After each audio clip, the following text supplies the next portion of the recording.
Doctor T Rammohan Reddy గారు.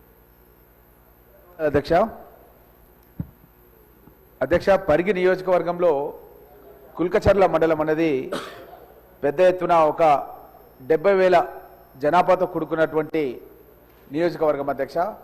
అక్కడ చాలా మంది ప్రజలు వ్యవసాయం పైన ఆధారపడి ఉంటారు అధ్యక్ష. అదేవిధంగా అక్కడ పోల్ట్రీ ఫార్మ్స్ ఉన్నాయి, రైస్ మిల్స్ ఉన్నాయి, ఇటుక బట్లు ఉన్నాయి, పెట్రోల్ బంక్స్, గోడామ్స్ ఇవన్నీ కూడా అక్కడ ఉన్నాయి అధ్యక్ష. అయితే చాలా బాధాకరమైన అంశం ఏంటంటే అధ్యక్ష, నేను సజీవంగా నర్సయ్య గౌడ్ అనే ఒక రైతు పిడుగుబడి అతను పంటను రక్షించడానికి మా దగ్గర అడవి పందులు ఉంటాయి అధ్యక్ష పెద్ద ఎత్తున.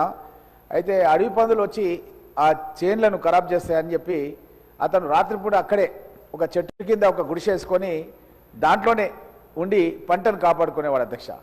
మా దగ్గర ఆ రోజు రాత్రి ఉరుములతో కూడినటువంటి వర్షం పడి పిడుగు ఆ చెట్టు మీద పడి ఆ చెట్టు కూడా అంటుపెట్టుకపోయి గుడిసె కూడా అంటుపెట్టుకపోయి అతి సజీవ దానమైంది అధ్యక్ష. నేను ఆ రోజు పరిగణ ఉన్నాను.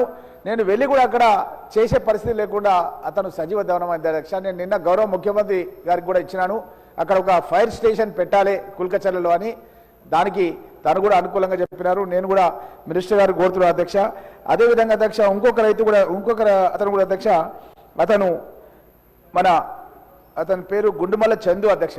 అతను కూడా కుల్కచర్ల లోపల ఒక బట్టల దుకాణం, మీకు తెలుసా అధ్యక్ష, భీమిరెడ్డి గారని DCMS వైస్ చైర్మన్ ఉండే, ఆయన పేదవాడు అని చెప్పి అతను చాలా తక్కువ అద్దెకు షాప్ ఇచ్చి బట్టల దుకాణం పెట్టించింది అధ్యక్ష. ఆ బట్టల దుకాణం కూడా షార్ట్ సర్క్యూట్ అయిపోయి అర్ధరాత్రి మొత్తం కాలిపోయింది అధ్యక్ష. తెల్లారు లేవగానే ఏడుపులు అధ్యక్ష.